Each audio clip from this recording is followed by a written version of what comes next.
Hello, Tanse Anine. Good afternoon. Welcome to APTN InFocus. I'm Daryl Stranger. Today, we're going to be taking a look at missing Indigenous people and what families and loved ones are doing in the search for their missing loved ones. Now, as always, we want you at home to join in on our conversation. You can tweet us at APTN InFocus, or you can send us an email at infocus@aptn.ca.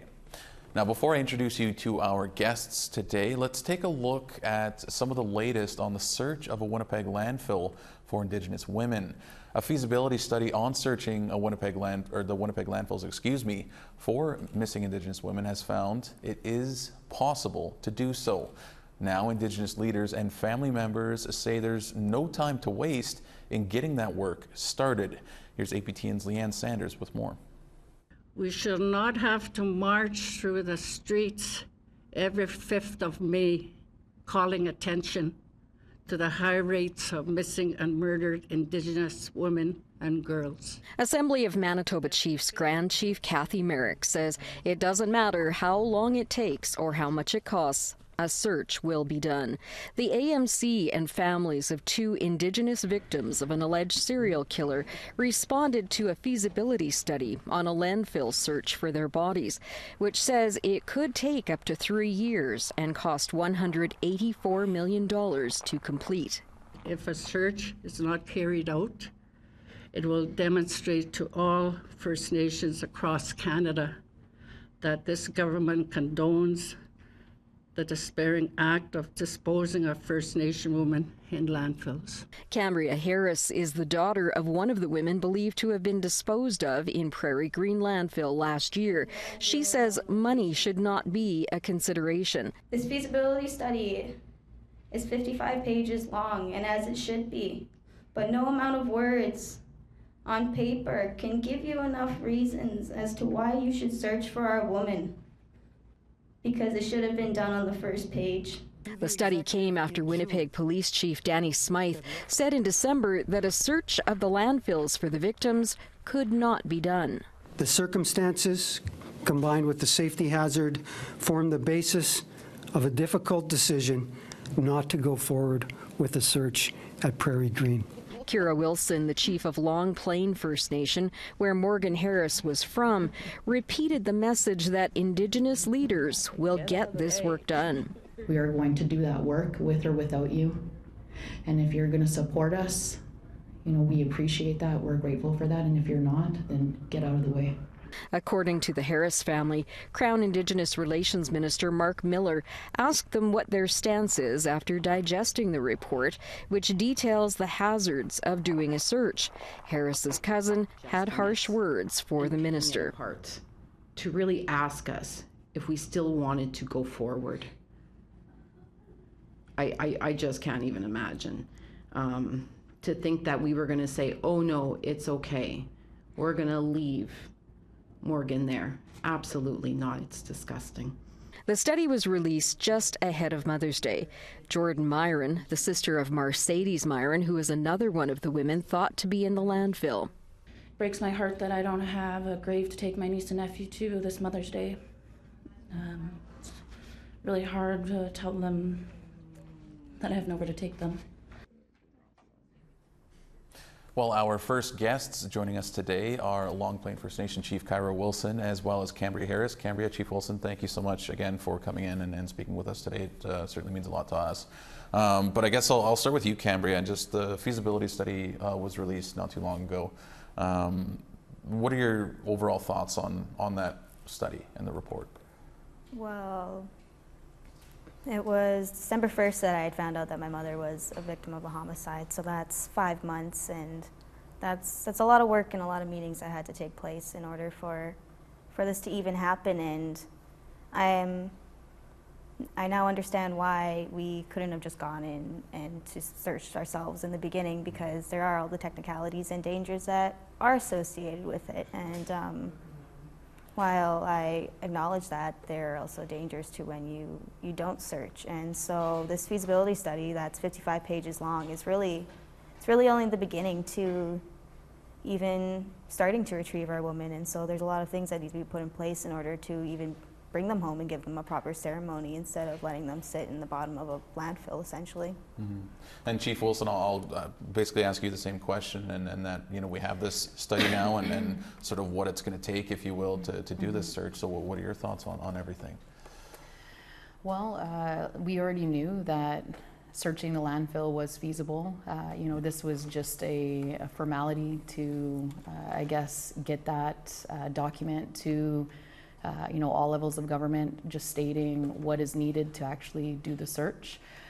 For me, it's something that needs to happen. You know, there definitely is, you know, different things that we need to take into consideration when searching landfill, but it's work that is going to take place, and we just need everyone to come together to support the work that needs to be done. So. Yeah, it's really well said by the both of you there.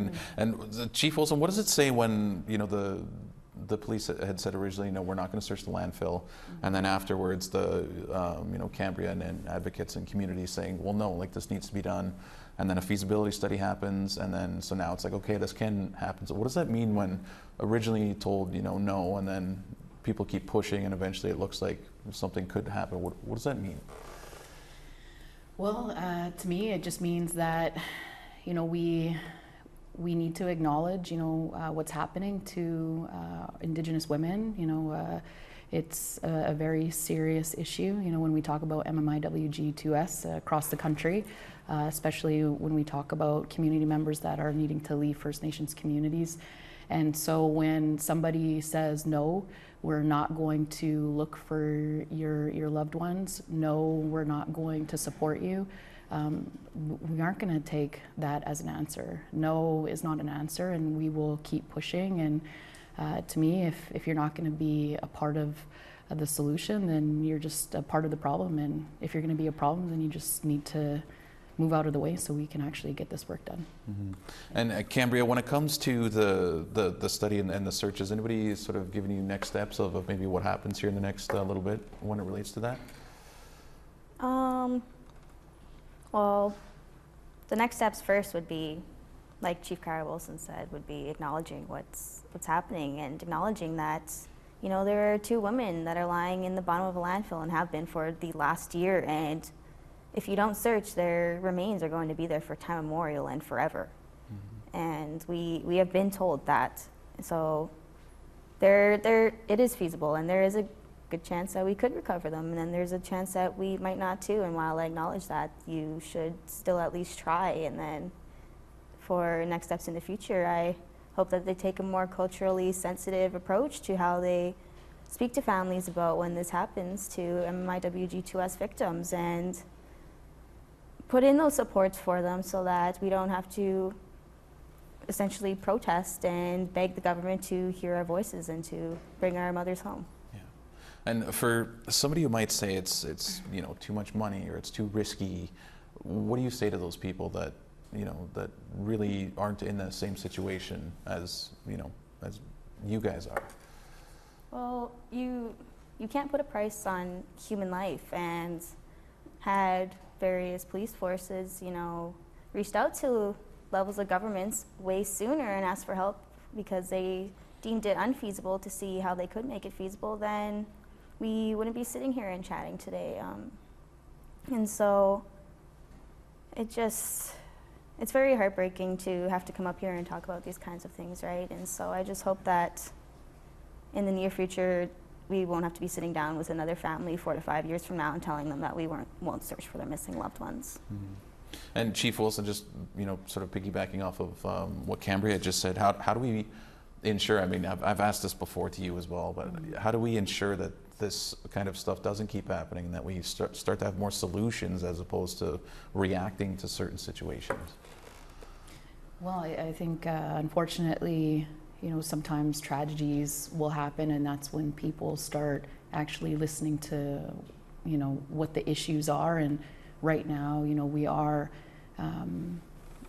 reacting to a response that, you know, was given to our families, you know, about not being able to search. And so what I would say, you know, for any families that may have gone through the same situation, because I am aware of, you know, another family that had to deal with this, is that we are also looking for your loved ones as well, and that we are going to be taking necessary steps to make sure that this doesn't happen again, and we are trying to hold everyone accountable that is not addressing the issues that we see when we talk about MMIWG to us. So.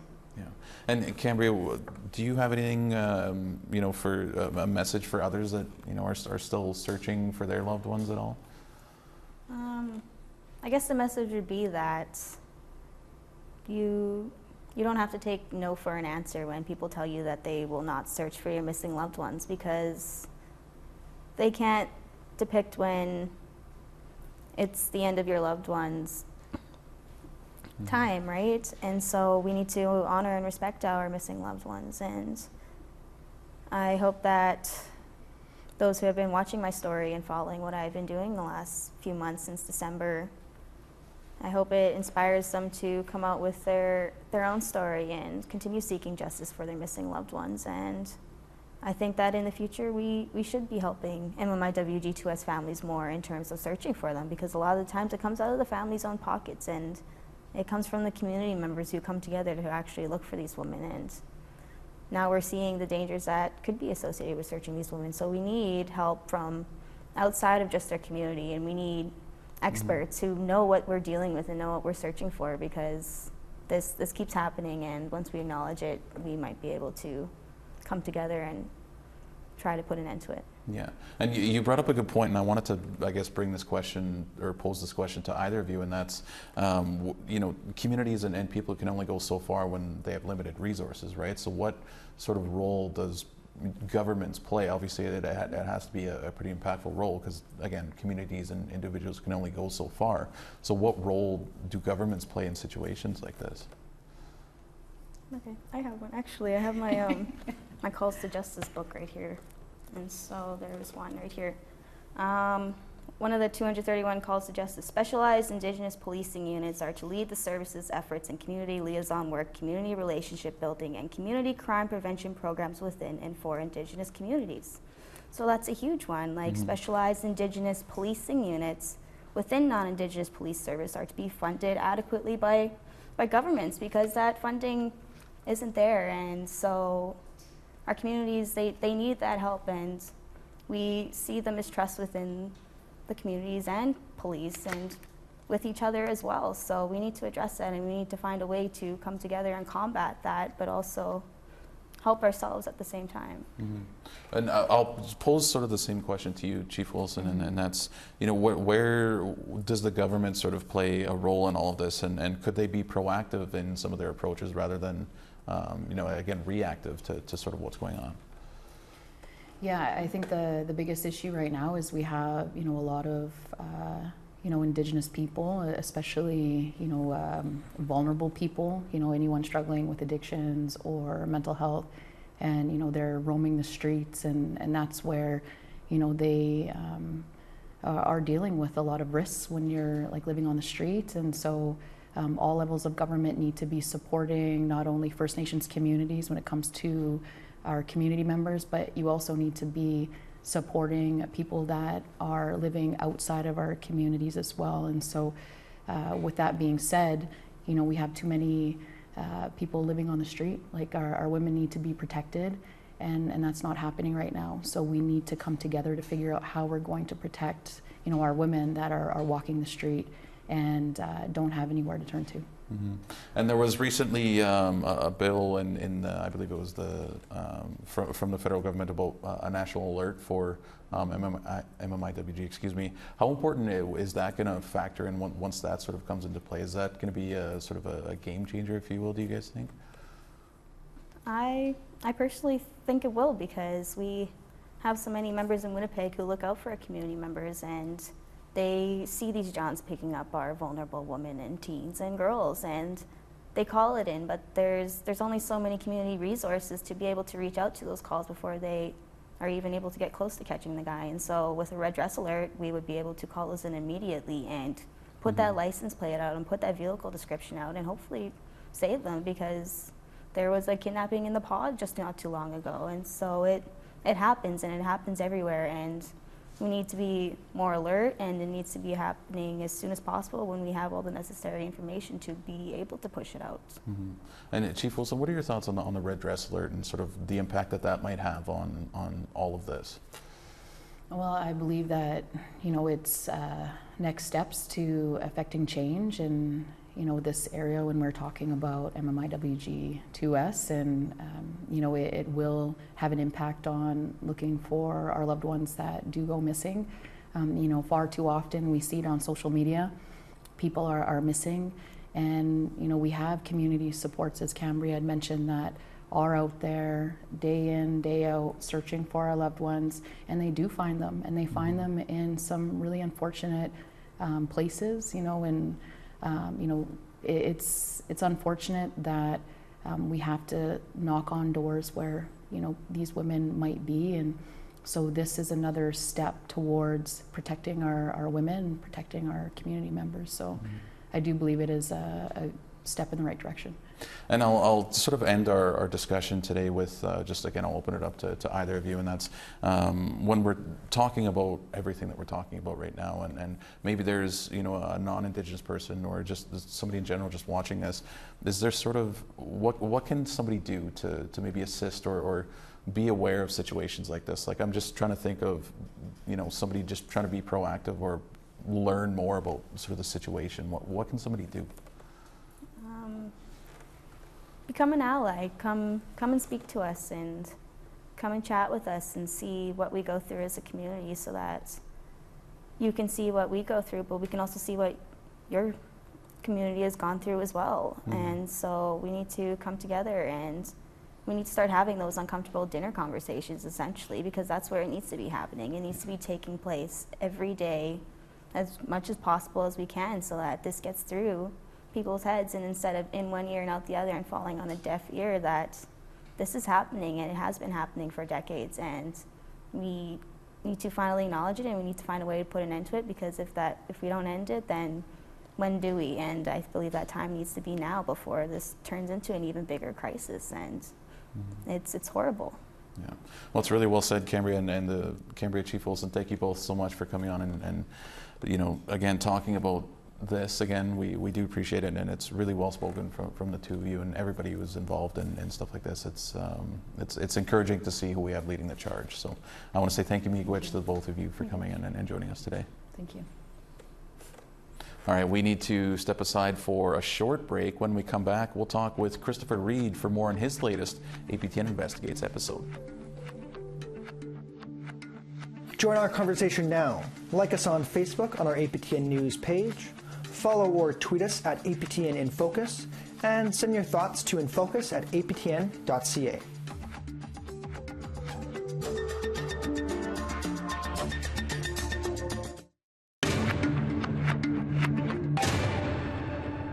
Welcome back to APTN in Focus.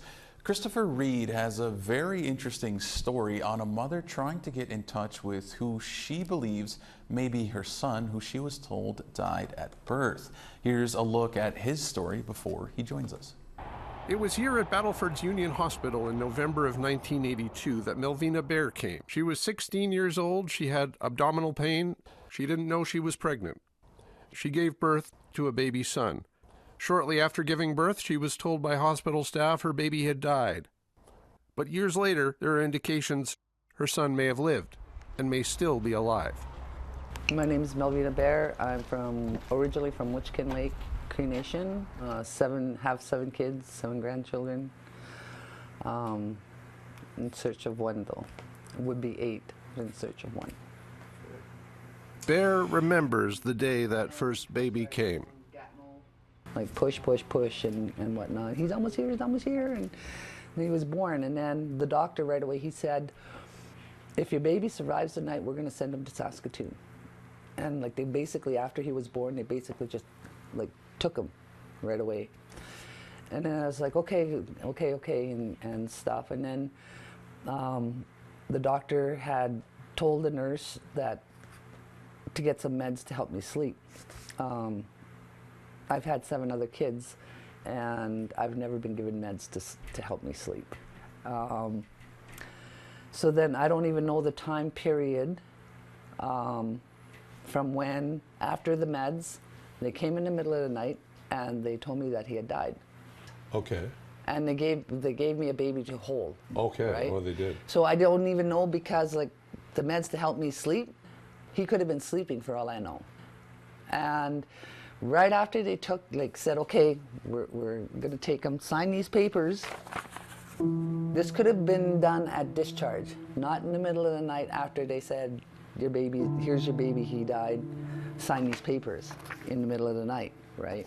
So I did. I felt empty, like really empty. In March of 1967, Georgina MacDonald experienced something similar at the hospital in Uranium City, Saskatchewan. We spoke to MacDonald over FaceTime at her daughter's home. Okay, my baby born on my bed. I was ringing the bell for nurse, not nobody. So baby born on my bed, and then about half an hour, nurse and doctor came in. The baby moving drops, and she put it on her shoulder. I heard the baby cry. So she went to the hallway. I heard baby still crying. The baby was to be Georgina MacDonald's fourth child, and nothing seemed out of the ordinary at first. And the next thing you know, the nurse wrapped the baby, and she put the baby on her shoulder, like to hold it like this, she said, and she walked out with the baby. And she said, I thought she was taking the baby to nursery. Georgina's daughter, Joan Strong, is spearheading the family's effort to solve the mystery of what might have happened, and hopefully discover whether there might be a missing brother or sister somewhere. She knows her mother's story, and she's the one who's doing most of the talking to the RCMP and the FSIN. Strong says her mom was surprised to be told her baby had died. Christopher, thank you so much for joining us here today. Your episode Stolen was a wonderful piece of work, so we're really glad to have you in today. Now that your Investigates episode has aired, can you remind our audience who may not have seen, or give our audience who may not have seen, what Stolen is all about? Well, we were in touch with a couple of women who had experiences where they went into a hospital to give birth, and allegedly were told shortly after giving birth that their babies had died. In both cases, years later, when investigating this, the mothers have found some things to question about that official story about the death of their children. In one case, we were talking to a woman named Melvina Bear. She went into a hospital in 1982 in Battleford, North Battleford, Saskatchewan. She went to the Battleford's Union Hospital. She gave birth. She was 16 years old. She was unwed at the time, which may be a significant factor. We don't know. She actually got married 2 or 3 days later. But what happened was she gave birth, and she says that the hospital staff, right after she gave birth, they gave her something to put her to sleep, she says, and then when she woke up, she says she was told that her baby had died. You know, very sad. She went on with her life. But years later, she's back in Witchican Lake First Nation, where she's originally from, and she's picking up her treaty money. She looks at the band list, and she sees her son's name on the band list, Lawrence Joseph Bear. And so she's kind of upset by that, because as far as she knows, her son is dead. So she starts making some inquiries, because they tell her at the band, you know, in order to take someone off the list, we have to have proof of death. Right. So she calls vital statistics, and they tell her, we have a record of birth, she says. But she says they told her that they don't have any record of death. So next, what she does is she calls Indigenous Services. And this is where she gets an answer that really floors her. She gets them to look up the status number that her son was born under, which would have been her status number, right, as I understand it.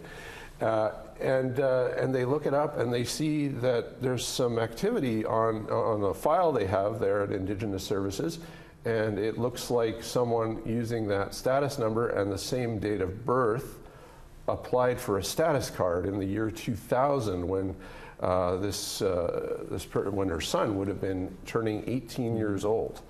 And so for reasons of privacy, Indigenous Services is not telling Melvina Bear the name that they have associated with this file. It's a different name. It's not Lawrence Joseph Bear.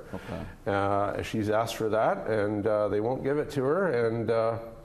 And they're so far anyway. They are talking to her, and they're talking about the possibility of giving it to her. There's also the possibility, of course. I haven't discussed this with them directly. I don't know if they're considering this, but they could, I think, potentially get a message to this person if they were to be able to track down this person. They say they don't have an address. Anyway, that's where it's at with Melvina Bear.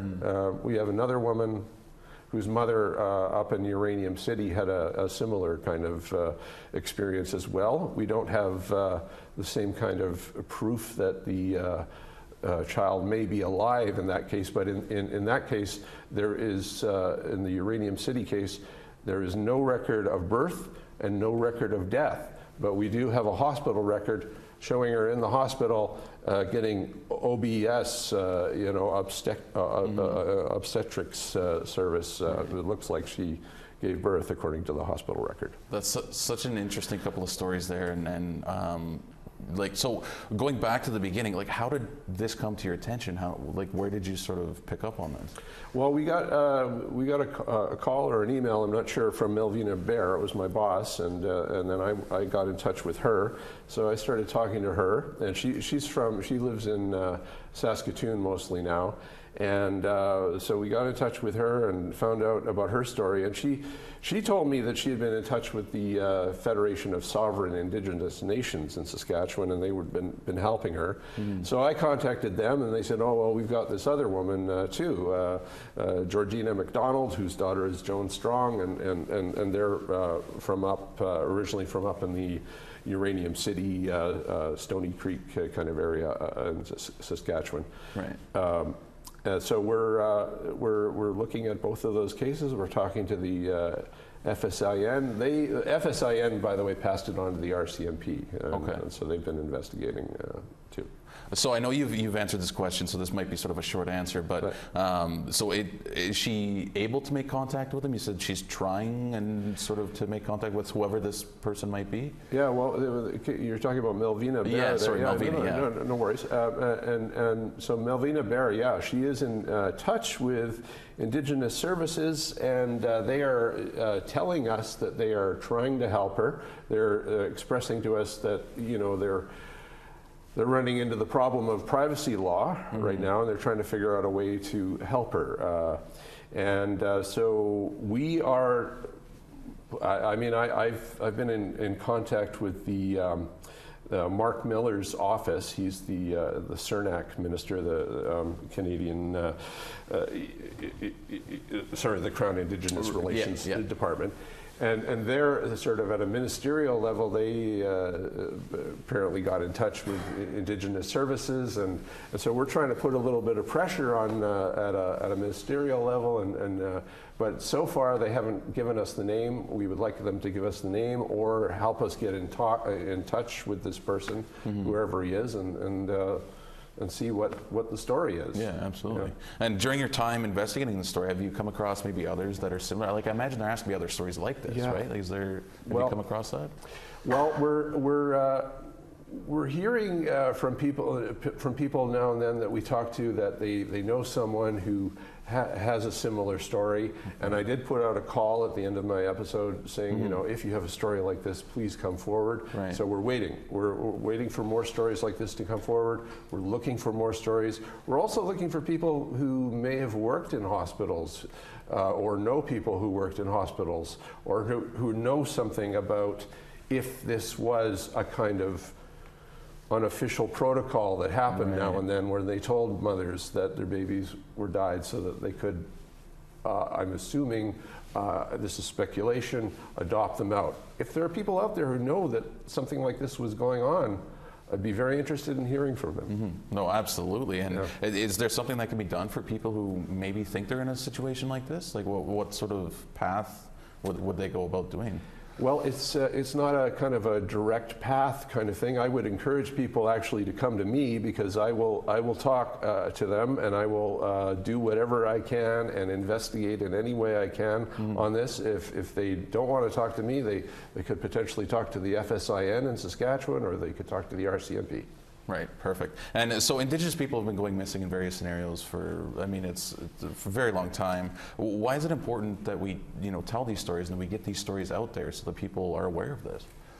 Well, I mean, I think this is a part of the whole process of truth and reconciliation, which we're all supposed to be engaged in, This is kind of a next level kind of understanding of what might have been going on during the 60s scoop, I think. And if this was going on, I think it's important to know about it and come to some kind of reckoning about it. Mm-hmm.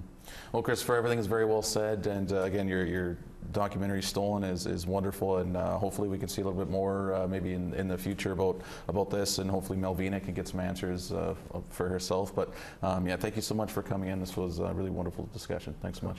My pleasure. All right, we have to pause the show one more time. We still have one more interview to come, though, so stick around.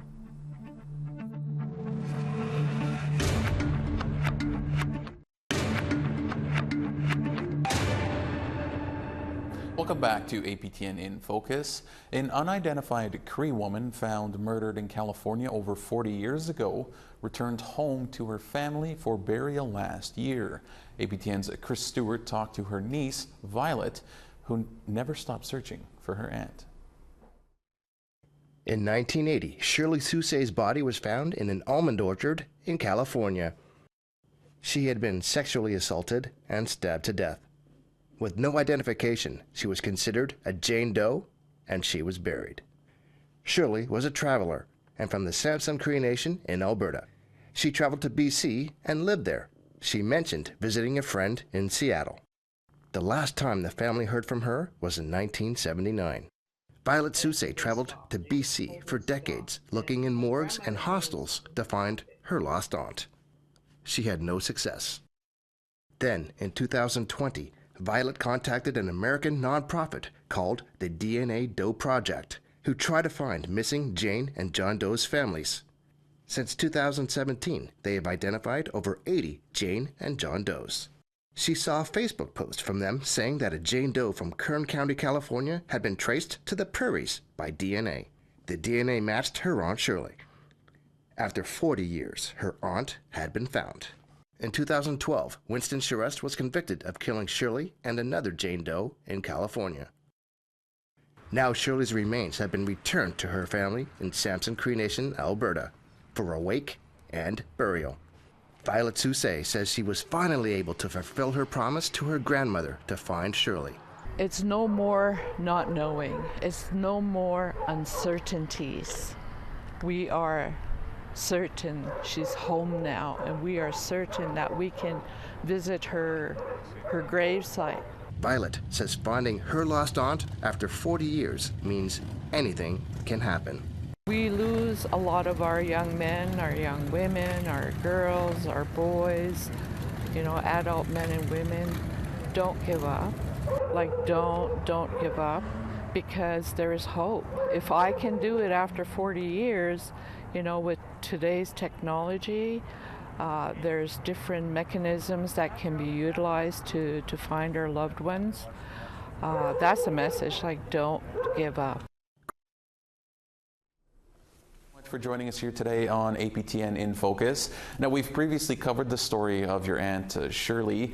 Can you just remind us of the story of your aunt, who she was, and what it was like being able to bring her home?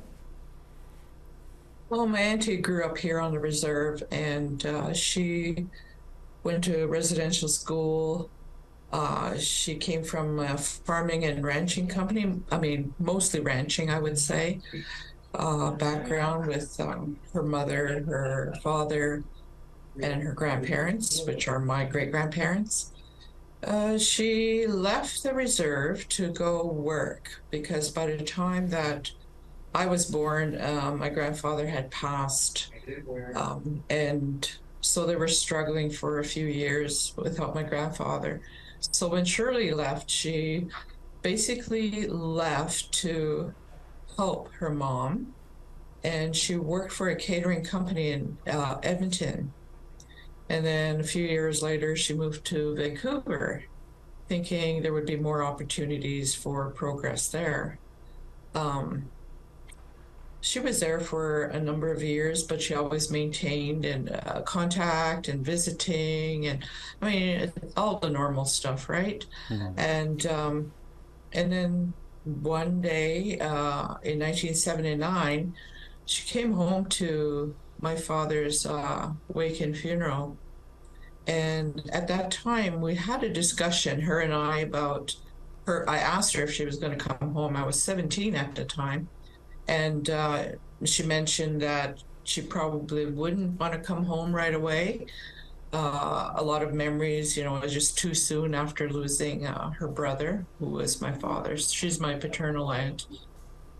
And then she goes, but I'll tell you right now, I am going to go visit my friends in Seattle.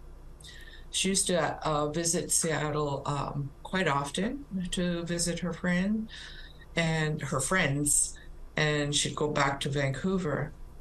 And it was really quite eerie when my grandmother overheard our conversation. And the old people, they already knew the dangers of Indigenous women out in the world. And my grandmother said to my aunt, don't be, going everywhere. One day they'll find your body, kind of thing. And I was shocked. I was just, I couldn't believe my grandmother would say so. I thought it was really harsh. And so I told my aunt, I said, well, if you're going to go, why don't you get tattoos? I mean, tattoos for me were new at that age, And she kind of chuckled, and yeah, I guess I could do that. So we could identify you, I said, I mean, it was so, it was a crazy conversation. Sure enough, about 2 years later, there was no contact from her to my grandmother, because she was a creature of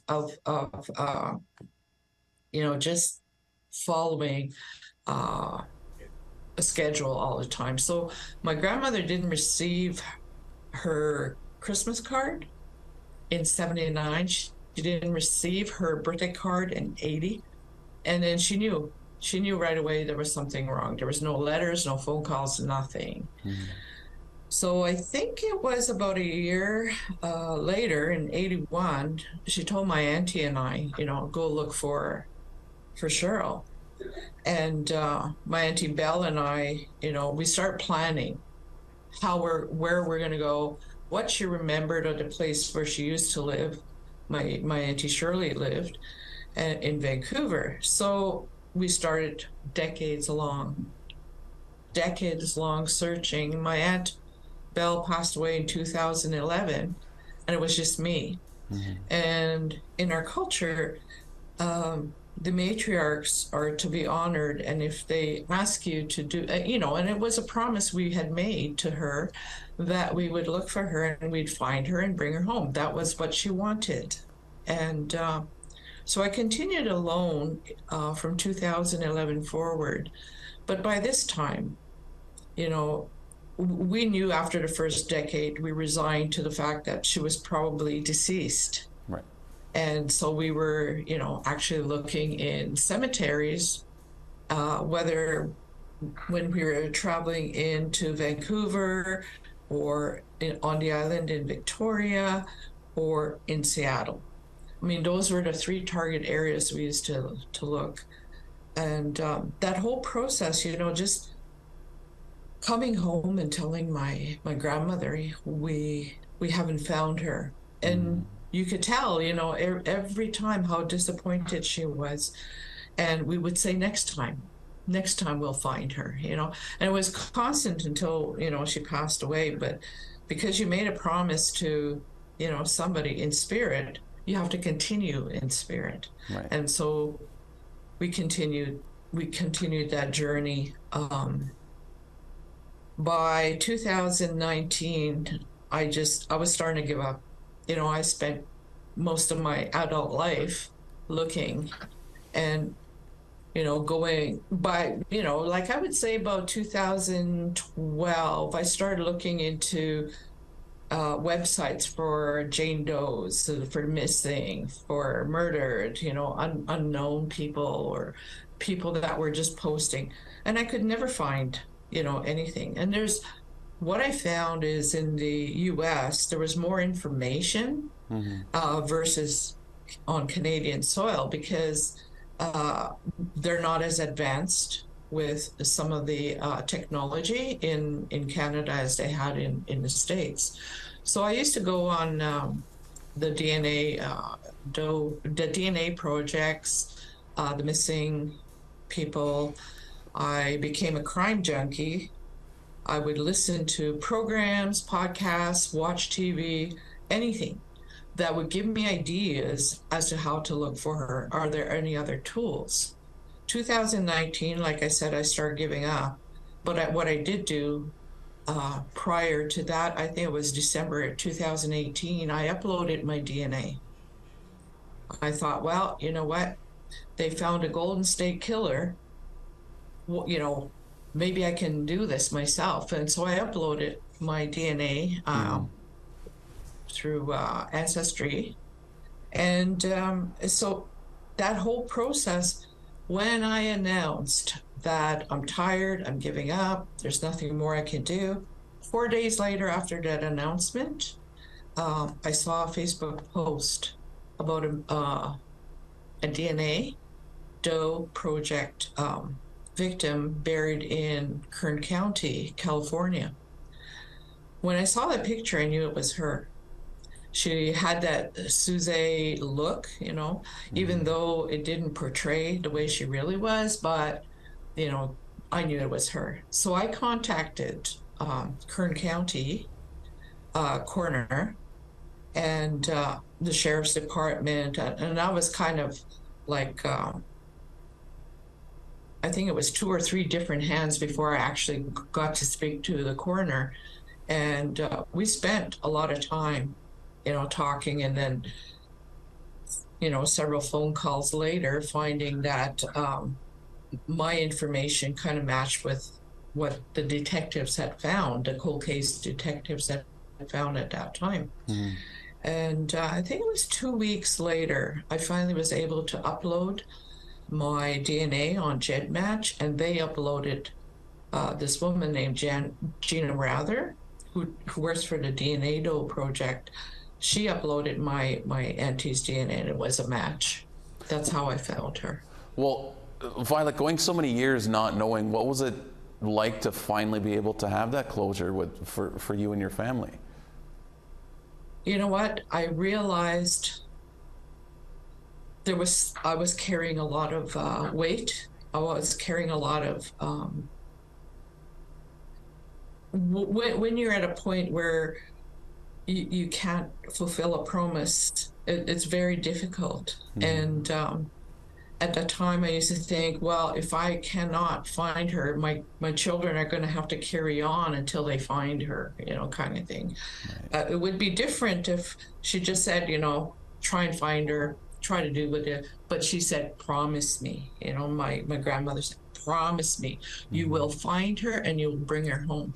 So when the time finally came to pass that we found her and we brought her home, you know, it took us 2 years because of COVID, right, to bring her home. I think we buried her last year in May. It gave us 2 years to come to like a huge relief for my family. At least we now know she's home and she's buried. There's a lot of relief. There's a lot of gratitude. And now we can, you know, formally do the process of feeding her spirit in a good way, right? Yeah. Following our ceremonial ways. And so, like I said, this is her third year now since we found her, right? So my family, it's still at times very hard to really grasp the magnitude of how we found her, how we, this whole time that bringing everything to closure. Very, very rewarding, very fulfilling. It's just, it feels good. It's like, finally, now I can start doing other things with, I still have moments where I get up and I'm like, oh, I got to look for Shirley. And it's like, whoa, wait, no, we found her, So I still have those moments or those days. But, my family is very, very grateful. We're grateful for the people who cared enough to help us find her. Absolutely, yeah, and I wanted to sort of touch on that point a little bit and the process of how it works. So you said you uploaded some DNA. So how does it work for somebody who is looking? Is it as simple as uploading a piece of DNA and the project people sort of run with it, or can you explain how that process works? Well, what I did is because it practically fell on my lap when I announced that I was giving up, right? I guess when you give up something, you free up all the things that you've, stressed out over years. And when you give up that stress and just things just fall into place. And that's what happened here. What happens with using DNA? Like I said, I followed the Golden State Killer case, and I thought, this is the last tool that I am able to utilize to try and find my aunt. I mean, it's difficult for people whose family members have not even been found. Yeah. We don't know if they're buried somewhere in the outback, whatever, right? But for those who are found and are buried someplace, there is that hope that you can upload your DNA, get your blood work done, send it in, get it back, and just hang on to that information until you suspect or you think you can just provide that information to some of these DOE projects. What I believe is they will utilize your information should any matches come up at some point in time. Okay. And Violet, what would you say to others who may have missing loved ones and are still looking for answers? Don't give up. Don't give up. Somewhere, somehow, there are individuals out there who care enough to share information at some point. And the thing is, some people are very afraid to speak until years have passed. I mean, believe you me, I've done a lot of this work. I know what the psychology is between people who are afraid to open and share information. But don't give up, because it can come together. It can fall into place. If you believe that you can find, it may happen. I want to provide that hope that the next step, the next technology that we can use to find our missing or murdered people, it's not just the women, but there's, boys, girls, and men, right? That we can use that DNA to find a match. Who knows, some people are buried as unknown in certain graves all across this country, but because DNA is a new thing here in Canada, I think it's going to become bigger. As a matter of fact, for my community, there's, I think about 42 individuals who are missing. And I plan to start up a DNA program here so that people can upload their information. Oh, wow. But, there's a lot of legalities and safeguards that we have to put in place to ensure that it's protected intellectual property, right?